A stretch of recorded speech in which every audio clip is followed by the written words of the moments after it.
magandang tanghali. Kumikinang na ulo, Diego Bandido.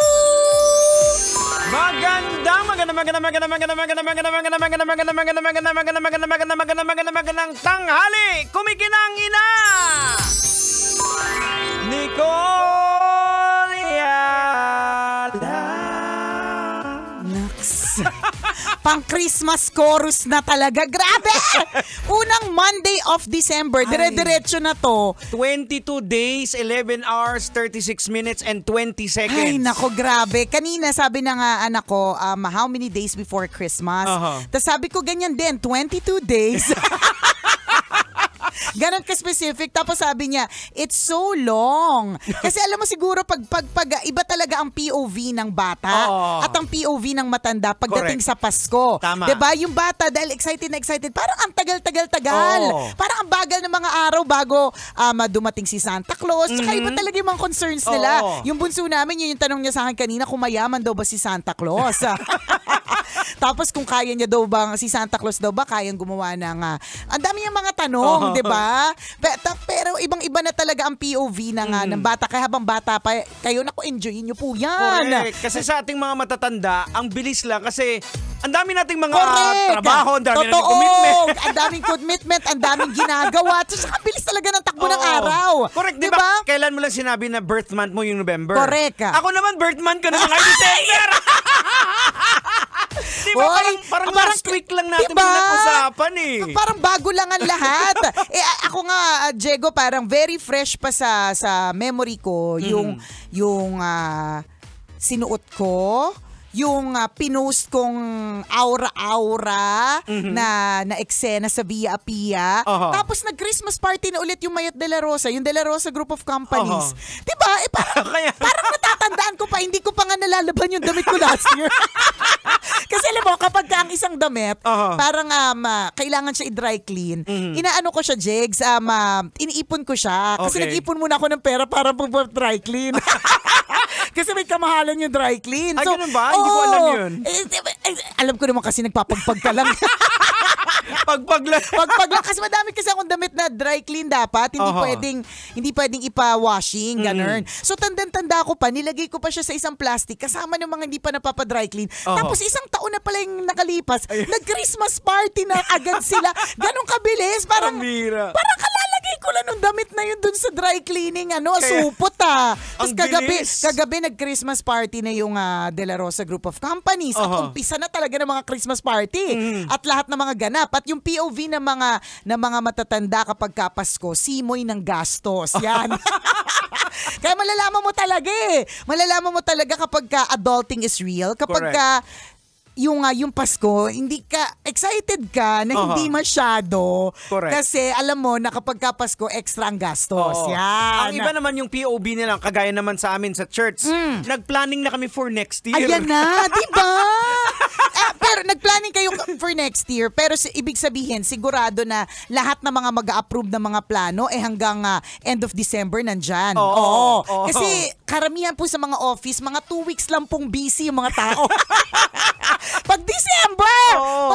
Pagka parang feeling ko after ng Christmas party ninyo, wala ka na mapapapirmahang boss. Wala na. Bangag na lahat. Lahat for next year na, di ba? For next year na talaga. Ay, grabe. At ang bilis. Sabi ko nga sa iyo, Jegs, parang klarong-klaro pa sa memory ko yung pagbili nga nung envelope para mag-try ako mag-ipon. For 2024. Okay. Walang nangyari. Hanggang envelope lang ang lahat. Yung klarong-klaro pa siya tapos biglang poof, end of the year na. Kaya nga Grabe no, ang bilis. Sobrang bilis talaga ng panahon. Ay. Lalong-lalo na kung ang dami mong ganap. Kagaya sa atin, di ba, nag-planning tayo. Ang dami nating, nung nakaraan. Last week. Ang dami nating hindi na-execute pala na. Hala, Oo, kasi nga, isang taon na pala. kasi kulang na yung mga araw. Kulang na yung mga araw. Patapos na pala, parang kailan lang natin ito pinag-usapan Sa true, di ba? Ganyan po kabilis yung araw. Kaya isa pong lesson na talagang namnamin po yung bawat araw na ibinibigay sa atin ni Lord. Kasi sa totoo lang, kapag mas iniisip mo masyado yung marami ibang mga bagay, hindi mo na, nakakalimutan mo na yung kasiyahan ng today. Oh. Di ba? Ayan. And ang prayer natin for 2025, Jegs, yung makaramdam tayo ng kaluwagan sa buhay. Yes, Yan. Maging nakaluluwag-luwag nga. Kung halimbawa ngayong 2024, maganda tong nakita kong prayer eh. Sabi daw ni God sa ating lahat, ngayong 2024, tinuruan ka ni Lord na maging strong. Yan. Sa 2025, ang ibibigay ni Lord sa iyo blessings na. Correct. Yan. Ayan. I-claim natin yan. So, maganda din, 'di ba? Walang talo eh. Oo, tama. Walang talo kung titingnan mo sa magandang perspektibo. Walang talo kasi tinuruan ka maging matapang. Ibig sabihin marami kang problemang hinarap. Ibig sabihin may natutunan ka dyan. Yes, diba? Kaya i-apply mo siya. Yung mga natutunan po, ina-apply po yan. Yan! Hindi tinatago lang. Sa true! Kasi ang isang bagay, ulit-ulit na mangyayari yan sa'yo hanggat hindi mo natututunan yung lesson. Bakit nadukutan ka na naman ng mamahaling cellphone? Nakabibili mo lang ng 13th month pay mo. Diba? Kasi katulad ng last time na nadukutan ka, nilalabas-labas mo sa lugar na Sikat ka kasi! Correct! Diba? Hindi papasikat ba yan? Ang dapat na sumisikat lang ngayon, yung bumbuna ni Diego Bandido. Yung kumikinang na ulo ni Diego Bandido. Hindi totoo, di ba? No. Kunyari, meron ako inattendan na event recently. So, ang gulo nung inattendan kong event. Tapos napag-alaman ko na the year before, ganun din daw kagulo. So, ang comment ko, so ibig sabihin, kaya siya naulit kasi hindi natin natutunan yung lesson. Correct. Diba? Mauulit at mauulit talaga ang isang bagay, ang isang kaguluhan, ang isang problema, isang challenge hanggat hindi natin natututunan yung lesson. Diba? Ang sabi nga hindi ko alam kung si Aristotle ba yung nagsabi Ayan nito. ka na naman. Sige. Parang expecting different result doing the same thing is insanity. Correct. Kung gusto mo ng ibang, kunyari sa event nga, kung gusto mo maging mas maganda siya, pero yung paraan para mag-prepare doon, ganun pa din, ngangi. Diba? Kabuangan daw. Kabuangan. In our term, ngangi.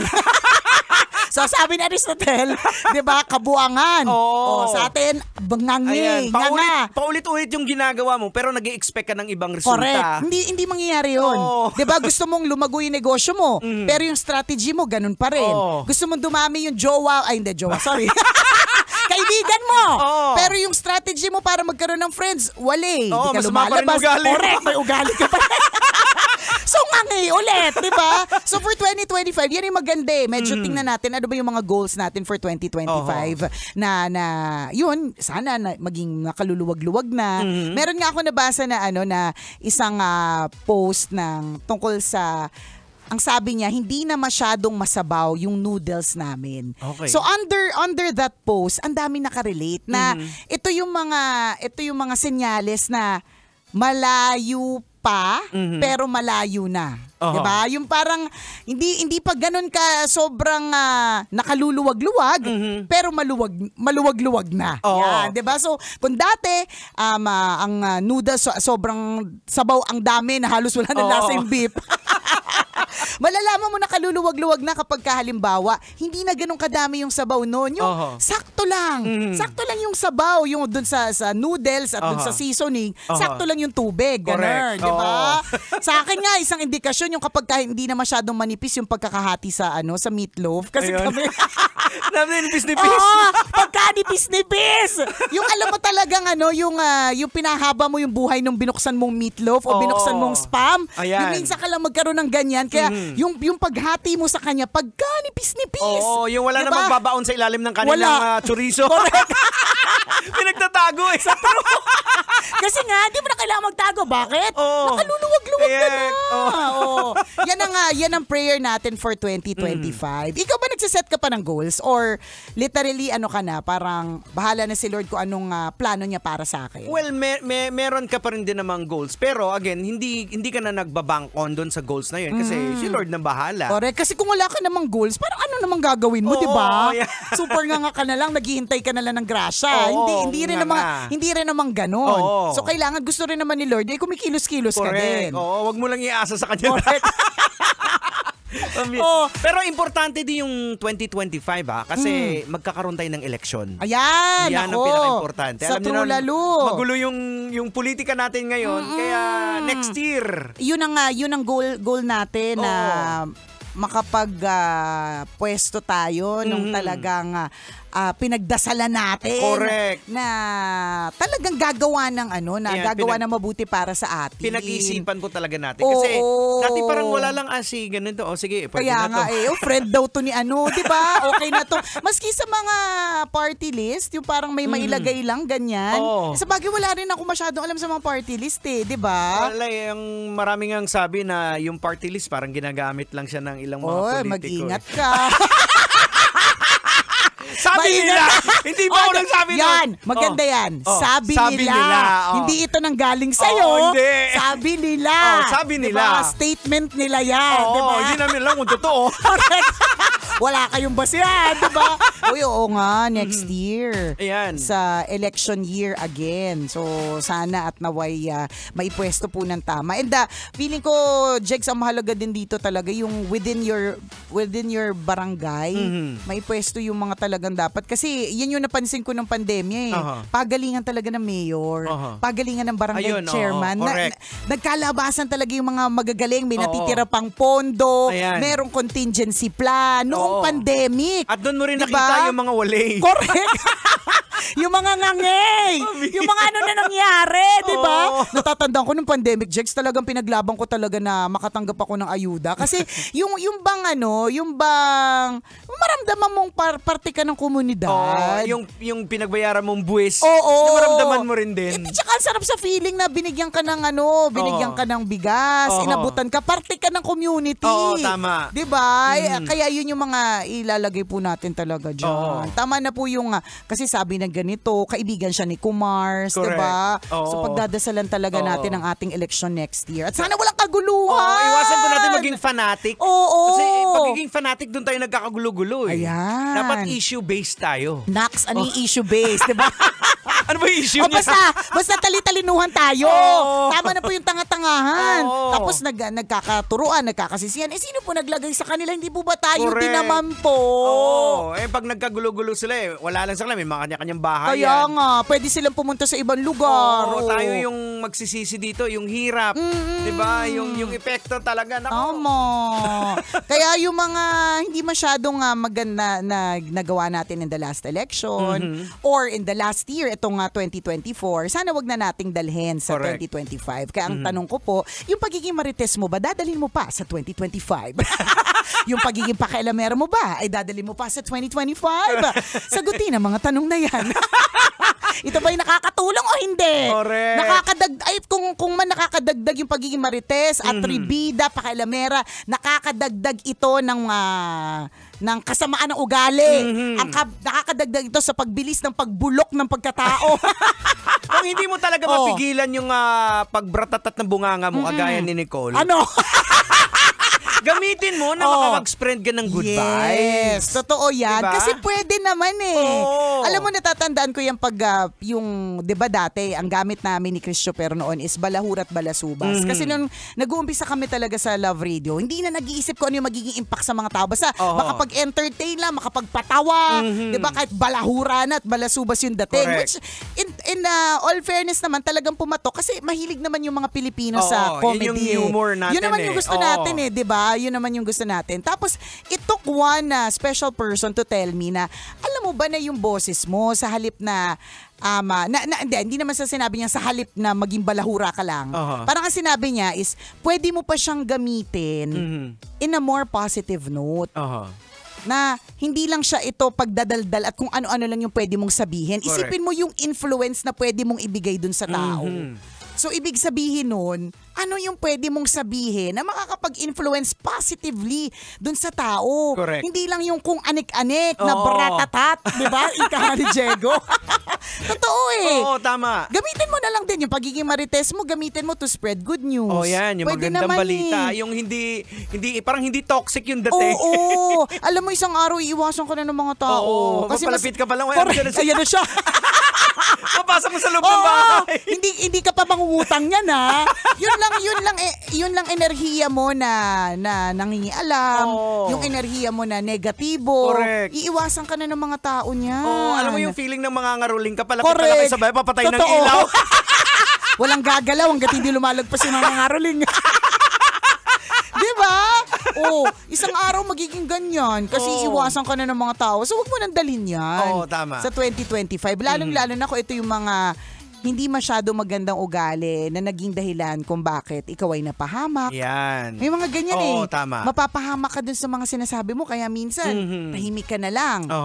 Dapat alam mo kung kailan ka tatahimik at alam mo kung kailan ka magsasalita. Importante kasi natututo tayo sa mga pagkakamali. Sa true. Sana next year wala nang scamming na maganap sa buhay ko. Kaya papaalala ko sa sarili ko, hanggat hindi ka natututo, hindi ko niyala. Paulit-ulit na mangyayari sa iyong problema. Ayan. Alam mo, sa totoo lang, ang bilis nating mag-advise. Pero kapag ka nangyari na sa atin, ay nako, hindi ko may apply sa sarili. Actually, ito yung pinag-usapan namin nung nakaraan ng asawa ko ni Let, ng misis ko, na kung minsan sa lens kasi natin, madali nating makita yung problema sa iba, pero pag sa atin, hindi natin nakikita. Hindi natin nakikita or ayaw nating tingnan. Hindi talaga natin nakikita.